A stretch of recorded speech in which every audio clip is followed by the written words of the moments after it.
Welcome to episode 4 of the Mojo Podcast with me, Richard Stokes. My guest this week is Niaby Codd, author of The Spirit of Life and host of the Spirit of Life in Ibiza podcast. Niaby's Mojo story is about the profound change driven by burnout and then enlightenment. From a successful city stockbroker and self-defined party girl to spirit medium and healer. Niaby was a fabulous guest and is all in this episode, and is really open about health issues, a difficult childhood, and literally seeing the light at the end of the tunnel. Honestly, there's so much in here, we're going to dive straight in. I just have one kind of cautionary word, I guess, before we get going. Niaby is really open about her experiences with ayahuasca in South America, and she notes how she only did this with a very wise and experienced shaman. So clearly it's not for everybody and needs to be treated very carefully. So with that word of caution, please sit back, open your mind and enjoy. And just before we get going, as ever, if you're loving the podcast, the best way to support it is via the Holy Trinity. Please do subscribe, leave a 5-star rating, and best of all, a short review. Thank you and enjoy the episode. Hello and welcome to the Mojo Podcast with me, Richard Stokes. And this week's guest is Niaby Codd, the author of The Spirit of Life. And we met actually on a podcasting course a few weeks ago, and Niaby is launching her own podcast very soon as well, and I'll be sure to push you all to that. But we had just a fascinating conversation when we were both learning to podcast, and we decided that we would interview each other. So, hello Niaby. Hello, and thank you so much for inviting me to be one of your guests. I'm really looking forward to it. My absolute pleasure. And just for everyone, you can hear a little bit of noise in the background. We're sat on the coast in Ibiza. That's the sound of the sea. You can hear it's a beautifully sunny day. So on that basis, Niaby, how's your mojo today? Well, I was absolutely going to bring that up as part of my mojo. I mean, it's November, the sun's shining, and we're sat on this beautiful beach. So I'd say it's a strong 8/9 there, I believe. Yep. It doesn't get much better than this, to be fair. It really is a beautiful day. Everyone I'm talking to has got a slightly different definition of it, which really fascinates me. What does it mean to you, mojo? I guess I would say it's like your passion for life, your passion for being, living. I think sometimes we can get a little bit stuck in a rut with things, and hence why we lose our mojo. But for me, it's just that passion to get up and be who you are and do what you want to do and just live with joy, I guess. So, yeah. Love it, living with joy. And so, looking back at your life, Niaby, when has mojo been high, and maybe when has mojo been not so high? Well, I'm very lucky that, for a good few years now, it's been pretty high. But there were many, many years when my mojo was low. I guess to start the story off, I was a stockbroker for 12 years. I worked in finance for 15. And for anybody who works in finance, you'll know what a stressful role that is. So I worked in finance for a long time. I started to get very sick. I had a lot of health problems. It started with a very basic thing. I started to get this breakout of spots, which I went to the doctors for. And rather than investigating to see what was causing that, they just put me on antibiotics for well over a year, 4 very strong antibiotics every day. So what started to happen there is there was a breakdown of my gut flora and fauna. I basically became deficient in every single vitamin and mineral, which this is all hindsight, by the way, because it took me many years to actually establish what the issues were. So I developed colitis, which was diagnosed much later on.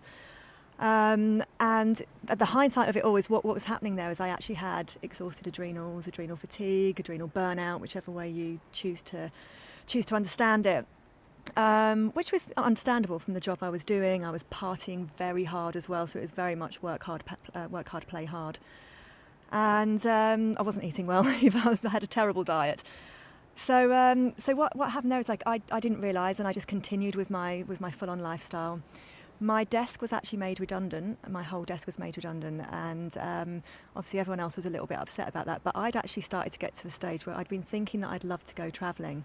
But I was only about 5 years into my stockbroking career, and I felt that to leave to go travelling or to take a sabbatical at that time would be, not very well received, and I felt I wouldn't get back into the market easily. Is that not what people did sort of in that sort of stage in their career then in stockbroking? Was that kind of counterintuitive?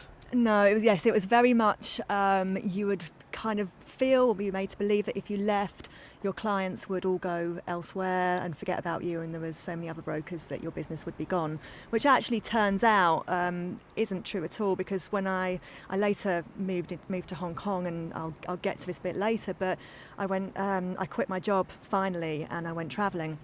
And when I came back a year later, I was still getting requests from all the traders to please come back, we'll set you up in any brokers you want. And there was even traders from London I hadn't worked in London for maybe 5-6 years by then, and who were saying, hey, we've heard you're free, like come and work for us in London. So actually it's a myth. I think if you're good at your job, if you're working hard, you're going to be remembered and you're going to be appreciated.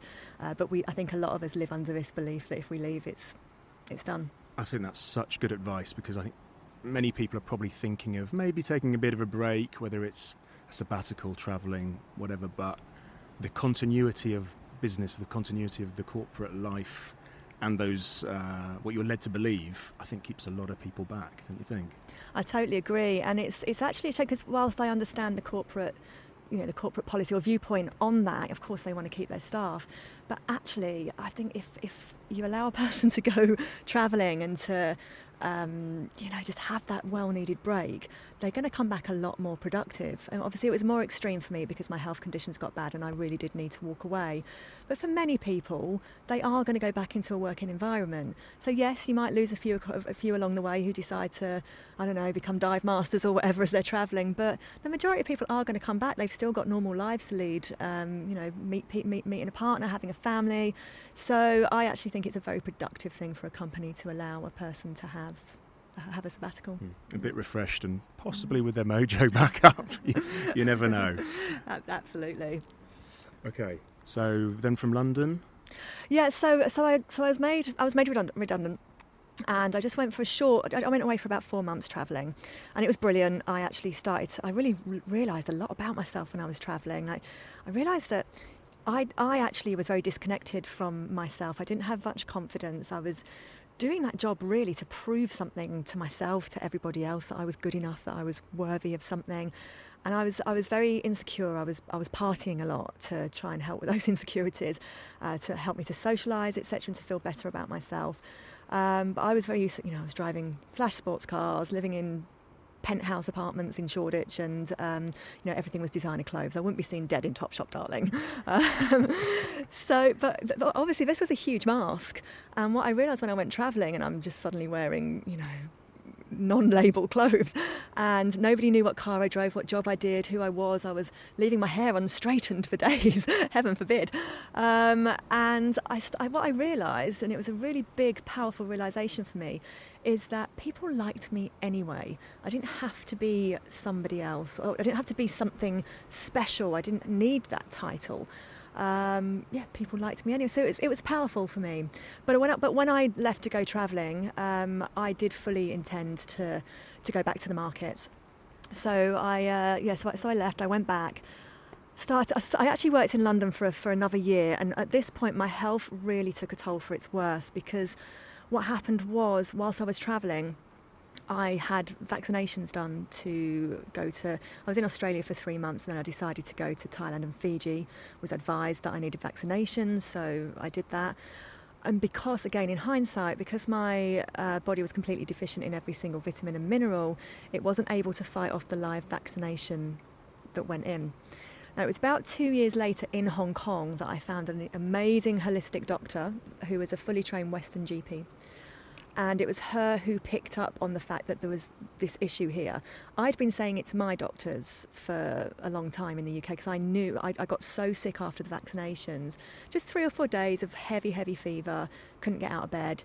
But what happened after, when I kind of came around from the fever, is everything just started to deplete. Everything. I was asking to be tested for ME because I couldn't get out of bed.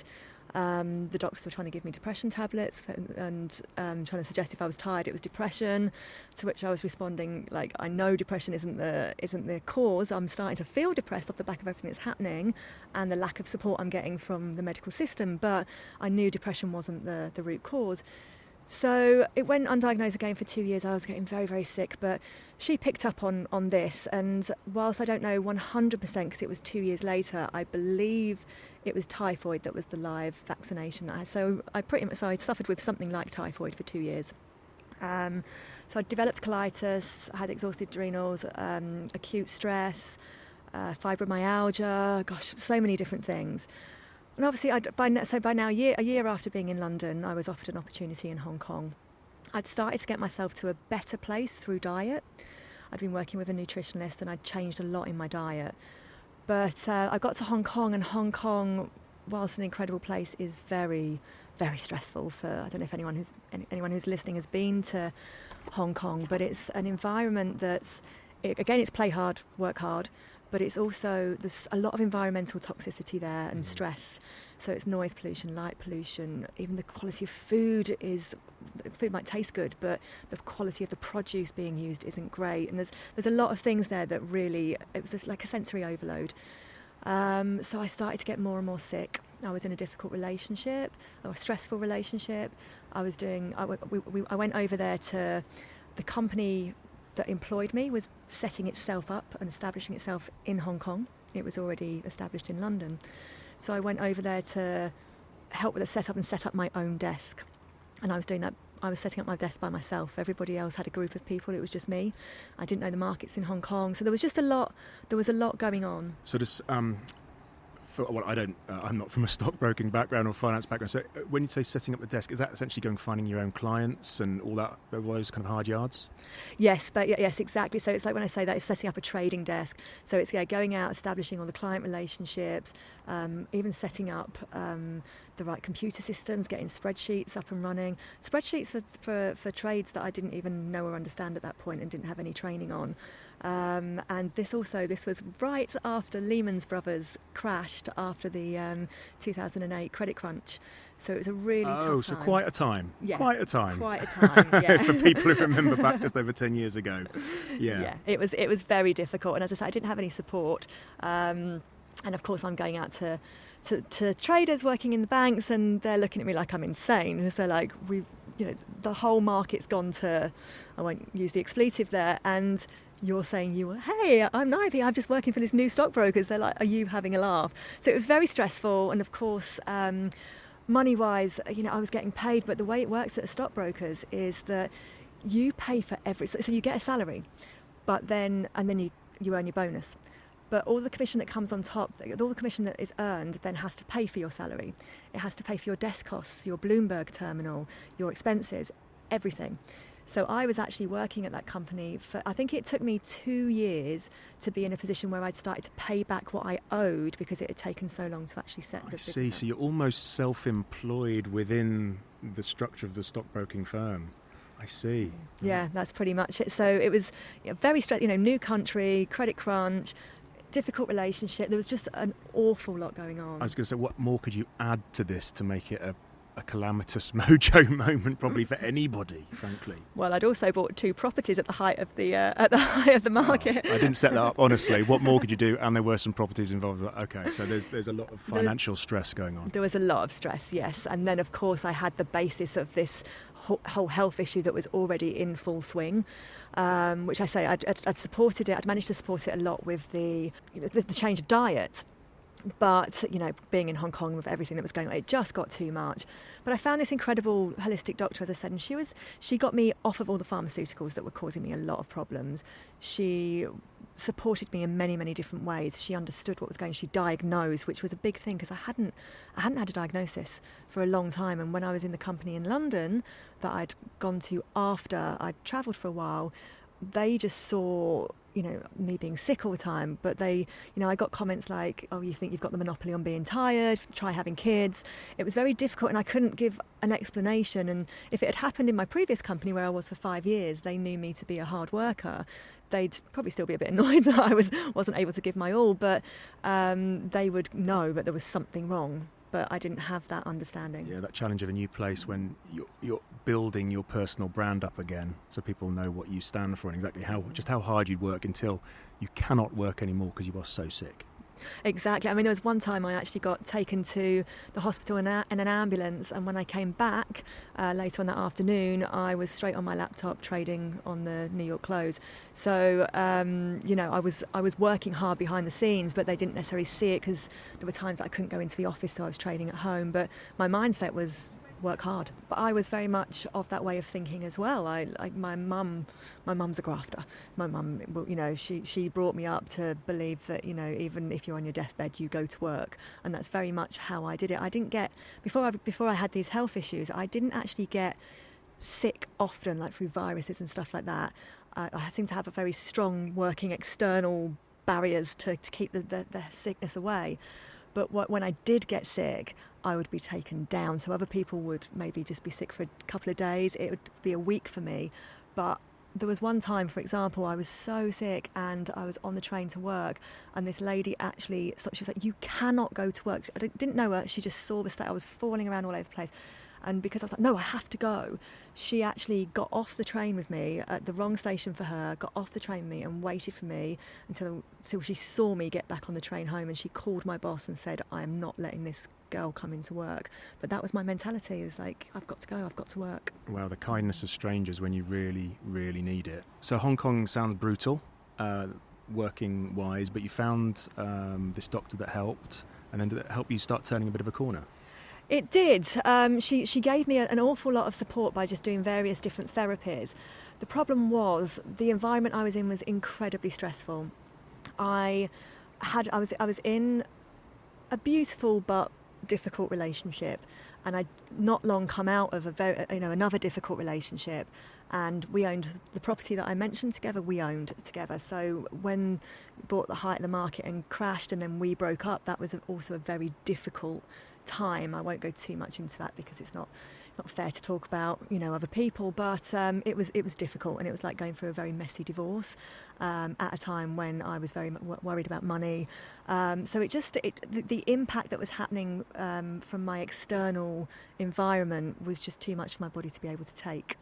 And so eventually this incredible doctor said, "Look, I can continue to support you at the level you're at, but if you want to really get better, then you need to walk away from this lifetime from your job." And she'd said to me that because I had colitis, she said, and colitis is a psychosomatic illness, so she said, if you continue with what you're doing, you are likely to lose a bowel. Obviously, that's a really scary thing to hear. That being said, it still took me a year to really find the courage to do it, because, again, despite what I'd said about when I was travelling earlier on in my career, and it was amazing to realise that people still liked me without all this job title and everything that came with it, I still kind of defined myself as a stockbroker. I defined myself as a party girl as well, and I wasn't able to party like I was before, so I was already struggling with that, like, who am I if I'm not a party girl? And then I was going to have to go into who am I if I'm not a stockbroker, and who am I without all this money, and how am I going to survive without all of this money? And believe me, it's 7 years later, and I'm surviving pretty well. So, so it took me a year, but eventually, I think I had a bit of a breakdown. A client that was notoriously difficult. He went off at me on the phone one day, which was normal. It happened very regularly. And I dealt with it, and then I put the phone down, and something just snapped in my head, and it was like the lights were on, but no one was home.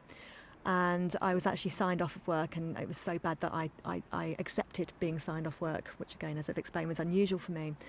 And I remember being at home, and I was just sat staring at the telly for hours, but there was nothing on the telly. It was just a blank screen. But I just couldn't get out of this wherever I'd gone.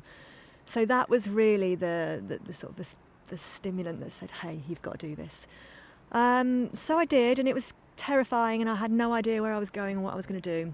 But I went travelling for 10 months around South and Central America, and this was actually something that, from when I'd travelled before, it was something that I knew was something I wanted to do again. So I did that, and I had some incredible experiences whilst I was there. I broke up with the boyfriend that I was saying I was having a difficult time with, which was difficult in itself, very difficult. And I was on the travelling circuit when we broke up, and obviously I was very emotional, very upset, and I just didn't want to deal with meeting anyone else on the travelling route and having to be all friendly and feeling good. So I checked myself into a 5-star hotel. Still had some of that stockbroker money. Checked myself into a 5-star hotel for a few days, where I could just, cry into the duvet and order room service and not have to worry about anything. And whilst I was there, I started to look up. I was looking up on the internet spa in Peru, because I just wanted to go somewhere for 2 weeks and not deal with anyone. And what came up was ayahuasca. Now, just to explain, I didn't know what ayahuasca was before I left Hong Kong, and so of course when I was travelling, it started to come up more. But what was happening there was it was just coming up for me all the time, and I was like, why does this keep coming up? I was like, okay, I think I'm meant to do this. So I went, and I booked it like around 6 p.m. on the Saturday night, flew around 6 a.m. Sunday morning, and by 6 p.m. roughly Sunday night I was drinking ayahuasca. Now, just for people who don't know what ayahuasca is, who are listening, ayahuasca, many people think it's a drug. It's not. It's a Amazonian medicine. It's a plant medicine. It's something that you would drink in a group or individually, but with a shaman who is working with you to make sure you are supported and protected. And it is a hallucinogenic, but unlike maybe something like acid, which is obviously a chemical hallucinogenic, which may be a little bit more random. I think people still have incredible experiences on that, but it's a bit more random. But the ayahuasca, there's an intelligence behind the plant medicine. The work that's done and what it shows you in these hallucinations are very much what you need to see for you, for your journey, for where you're at. So it's very individualised. Everyone will have a completely different experience, and it was a beautiful experience. So I went in. So I drank for 2 weeks. I drank 5 times over 2 weeks. Had a lot of toxicity to get up, so I was being violently sick for the first couple of times I drank, because there was just a lot of health issues to bring up, a lot of stress, relationship stress, Hong Kong stress, work stress, everything to come up. But the main thing that was coming up for me during that experience was my connection with spirit. So I had connection with spirit when I was young, and then I'd forgotten about it. And then in my teenage years, I had a lot of experiences there. I actually had a near-death experience, or as I know it now in hindsight. At the time, I didn't realise that's what it was, and I'd been partying a lot, and I came back from a heavy weekend of partying, as per usual. And I had this very difficult experience. I was in the shower, and I started to lose my eyesight and started to go dizzy and faint. And I managed to cry out for my mum, and then I just collapsed. And the next thing I know, my parents are trying to bang down the door. And so I managed to let them in, and then they came, and Mum was sat behind me holding me up, and apparently my eyes were around the back of my head. And even though my mum was holding me up, I was just falling. And I actually did see this light at the end of the tunnel, which people talk about. And I don't remember the whole part of the conversation, but I remember towards the end of the conversation, I was obviously speaking to somebody, and I just said, no, I do want to go back. But I also said, but I'm not ready to give up drugs. Now, previously to that, I'd felt quite suicidal. Luckily, I had been brave enough, I'd say, to pull the trigger on that. But I had a lot of suicidal thoughts. I was very disconnected as a teenager. I was quite different, I guess. I didn't understand what this world was all about, really. I think now, in hindsight, again, I recognise that I have all these beautiful gifts, which I'll get onto. But that made me very different to a lot of other people, and I just felt really disconnected. I'd been bullied a lot as a child, and I was partying and taking drugs as a way to escape from all of that. But the more I was doing that, the more I was escaping, the more disconnected I was obviously becoming from myself and from this world. So I'd been quite suicidal, and I think in hindsight, I believe I was being offered a way out. It's like, hey, we need you at a later date. By your spirit? By my spirit, by the higher spirit. I'm not entirely sure which. But I think the idea is, like, it's the work that I'm going to be doing here, that I'm starting to do here now, is quite important. And I was almost offered an opportunity to be able to leave this world, come back, be reborn, for those who don't believe in past lives. I was offered that opportunity, but at that stage I said, no, I don't want, I'm going to go back, but I'm just not ready to give up the drugs just yet. What ended up happening there was Spirit started to find a way of communicating me through my drug taking.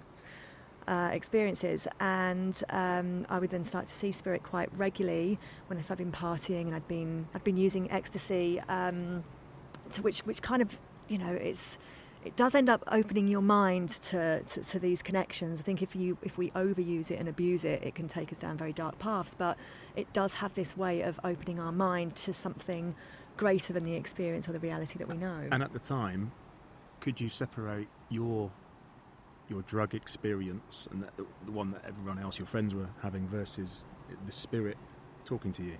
No, I couldn't. And so spirit were finding this way to try and communicate with me and show their presence for well over 4 years before I actually started to even open my mind to the fact that it could be spirit. It didn't even cross my mind. I just thought I'd been partying too much. Well, and that's a fair assumption, isn't it? Because this is not, I mean, this is 20-something years ago, are you saying? It's a different world, less acceptance of probably different ways of thinking, less information around, I'm sure. It's a fair assumption that, you know, the way I'm feeling is because what I'm taking, not who's talking to me, maybe. Absolutely. And I think it was, I gave up drugs for a couple of years, and when I first gave them up, it was still happening. And I was like, well, it must just be my body detoxing from doing that. And then, you know, obviously 2 years later, it's still happening. I was like, oh, maybe it's not that then. But I still just couldn't even comprehend what it was. I thought I was just going nuts. But eventually, through a dream state, spirit found a way of saying, hey, look, you know, we need you to open up. We need you to recognise with spirit. So there was many experiences I had there, which kind of really helped me to open up to the fact that it was spirit. But I went to a mediumship workshop, but really I think I was about 23, 24, and I was by the time I'd opened my mind to it, and I was right at the beginning of my stockbroking career, and I just didn't want to deal with this, and I was not ready to be a weirdo as I saw it. Obviously, there was a lot of negative connotations around that, and when I had opened up to some friends, I'd actually got like quite negative responses back, which made me stay very quiet about everything. I didn't like to open up. So I went to this workshop, and I just basically said, how do I make this stop? And they said, okay, well, just when you go to bed tonight, just speak to spirit, acknowledge that you know that it's them, that spirit's there, but just say, I'm not ready for this, please leave me alone. So I did that, I think, for like a couple of nights, and I said, when I'm ready, I will come back. And after four plus years of spirit bothering me constantly, it stopped. So that shows the pure intelligence behind spirit. And I think they just wanted me to know that they were there, that this was real. But then I got on with my life, and obviously ended up losing my mojo a lot and having a very stressful time. And then when I left Hong Kong, about a year before I left Hong Kong, I could start to feel the presence of spirit being around me. And I started to feel like it was coming into time for me to open up to it again. But I still wasn't ready, and I still had a lot of physical, emotional, mental healing to do from the life that I'd led. So when I did ayahuasca, what was coming through was this, right, spirit around you all the time. They are trying to communicate with you. They have information that they want to share with you, and they want you to share through the world, through writing. And as it turns out, other avenues are opening up now as well. But this was a big deal for me. It was still, even though I knew it, I was terrified what people were going to think of me if I said, hey, yeah, I'm a medium.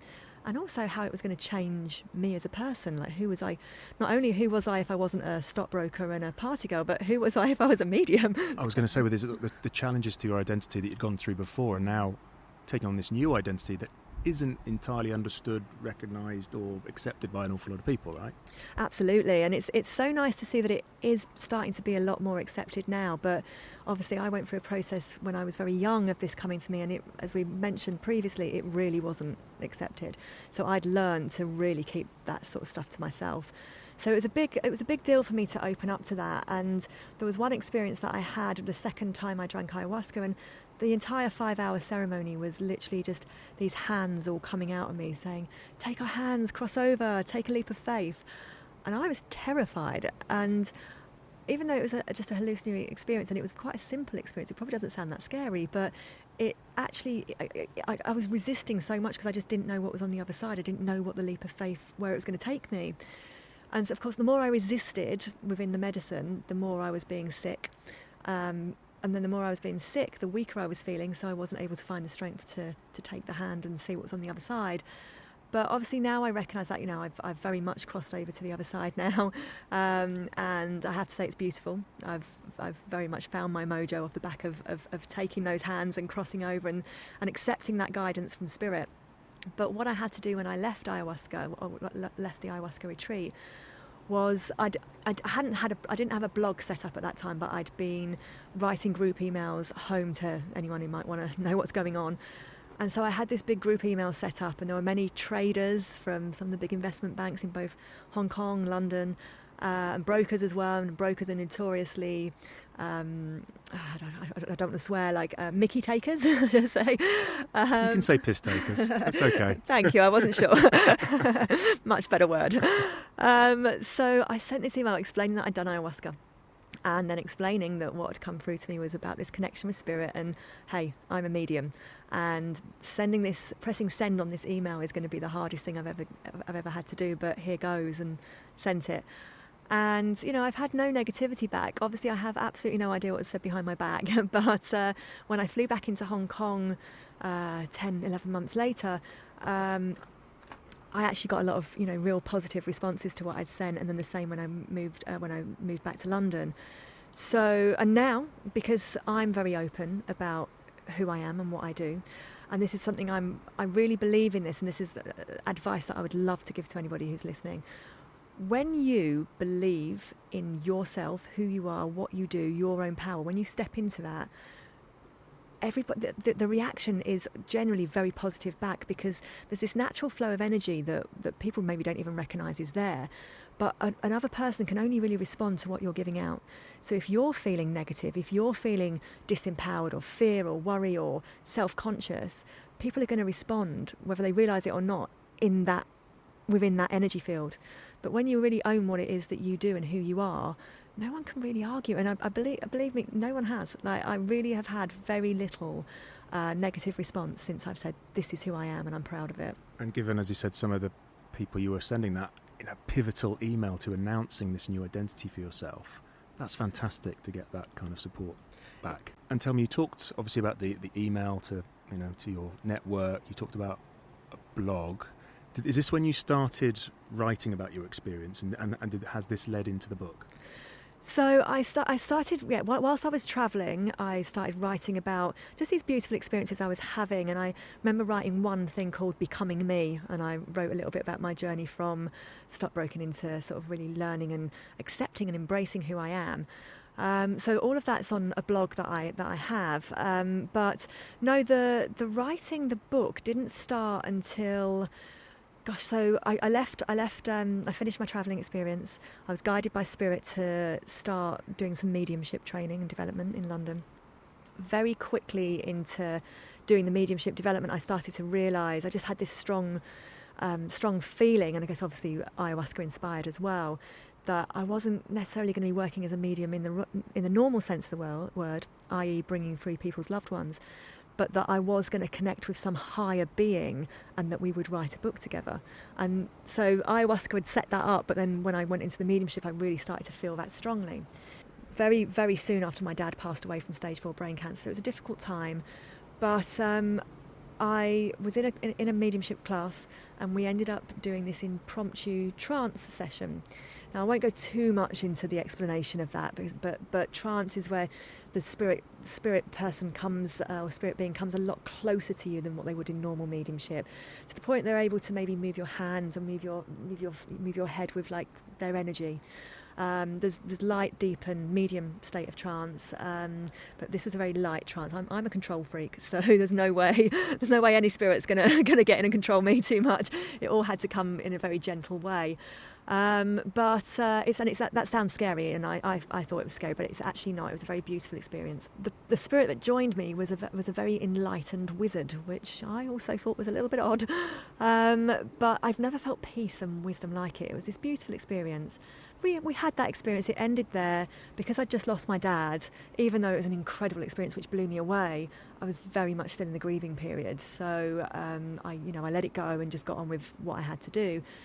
And maybe a couple of months later, I was in a completely different teacher, different mediumship class, and we were asked to do an impromptu trance session again, and this time we were asked to sit with a partner and bring through some words of wisdom. So I was joined by this incredibly enlightened wizard again. And again, for me, as I say, I go into it was a very light state of trance for me. So I was at the back of my head, but I could hear it was him speaking through me, but I was very conscious of what was being said. And what I was very aware of was the words that he was using, or the language that he was using, was very similar to what comes through me when I write. So I decided to sit with him the next day just by myself, go into this light trance state, meditate, and then write just to see what would happen. And what came through was what ended up being the first page of my book. So there's no editing or anything like that that's done, or no taking anything out or changing anything. It's very much day one, sat with him, what came through, and then he said, sit with me tomorrow and let's continue. And that is what's come through in the book. And yeah, so it's just these beautiful words of wisdom from Spirit, which blew me away as well, because it took me 6 months to write the book. For 1 hour a day I would sit with him, so very, very easy for me to write a book. I know people have a lot of stress around trying to write a book, but because it was just pure connection with Spirit and allowing that flow to come through, that's all it took. But I would then sit for a further 2 or 3 hours just reading and rereading these incredible words that have come through, and just being so blown away by the fact that I'm the conduit for these words. Me as a conduit has allowed these words, these beautiful words, to come manifest. So it was very powerful. Do you think that the sort of the words, the style of writing, the words you're using, did you recognise that is my style, or was it no? That's come from somewhere else? Absolutely, yeah. Well, to be honest, if when people read the book, one of the first bits of feedback I get is, wow, you can see, like, when you've written the introduction versus when Spirit comes through, it's very, very different. But what was happening previously, I was writing articles also on my blog when my dad first got diagnosed with stage 4 brain cancer. But when my dad got sick, what happened was, a week before he was diagnosed, we knew he was sick.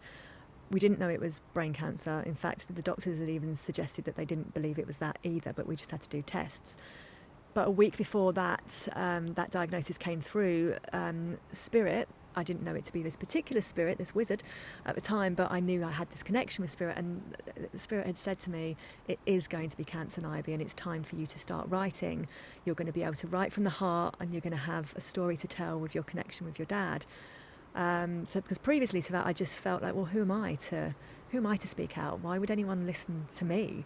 But it's almost like my dad's illness gave me a voice, and it gave me the courage as well to speak out. So I started to write these articles on cancer, but what would happen was I'd wake up, or any time of the day really, I'd just be flowed, all this information just flowing through me. So I'd just be writing it down, going, I don't know what I'm writing, and there'd be these beautiful explanations, this beautiful, really incredible way of putting things that gets people to think away from the norm of what because we've been living in this society for a long time, and we believe that this is a certain way of doing something. And it's very difficult for us to get out of thinking in that way. But the way what was coming through from Spirit was, a very powerful way of getting people to look at things in a different way. I was, of course, saying to Spirit, it's great that all this is coming through, but we need some evidence here. People aren't, especially on a subject like cancer, people aren't just going to take me saying this. So then what would happen is something would just turn up in my inbox, or somebody had mentioned a document, or there'd be something that would give me, the ability to back it up with evidence. But yeah, at that point, so I knew that I was working with Spirit when these words flowed through me. But again, I didn't realise how much. And it was only when I connected with this particular Spirit a year and a half later that I realised that it was this Spirit and that the language was the same. So that's when I recognised, wow, this is the same person, or the same being, I should say. Wow. What a story. And I mean, thank you for sharing all of that with us. I know there is, because you've sort of suggested there are so many more elements to this story. And the great news is everyone, Niaby is doing a podcast, and I think you're going to get a lot of this. But just for our listeners today, and you touched on a few things, and obviously there's been some major kind of losses of mojo through your life. But now you're here, and it's today, and you're living here in Ibiza. are there some things that you do on a regular basis, sort of habits, if you will, that really help you with your mojo? So I think the most important thing for me is eating well. So eating good quality, organic, fresh produce, usually cooked by myself. So I do, I like to cook and to make good quality food. It's like, in terms of like my mojo, it's actually the basis of anything for my mojo, because without it, I start to feel unhealthy.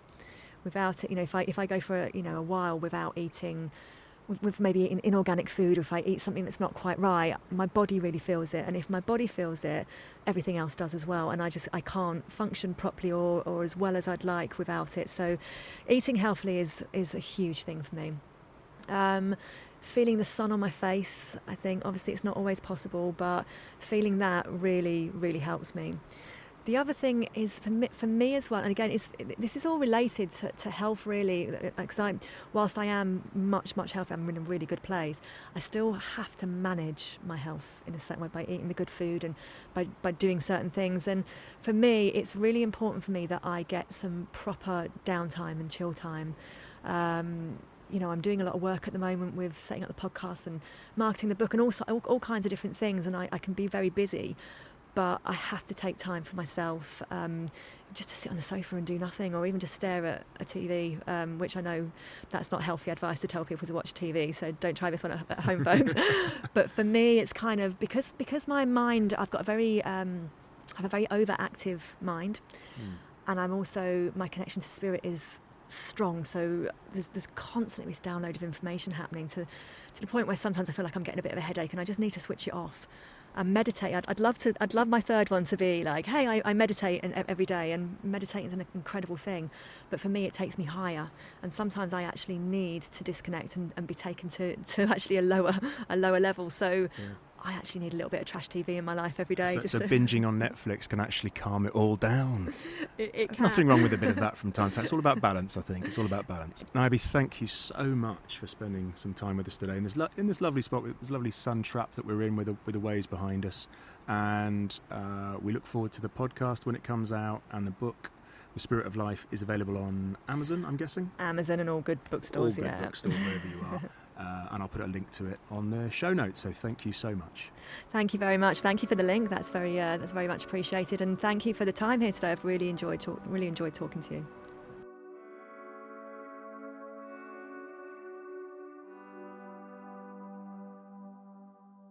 Well, I hope you enjoyed my chat with Niaby. I personally found it just incredibly educational. I learned a huge amount there, just because she was just so open, I think, about all her experiences. And I really want to thank Niaby for that authenticity.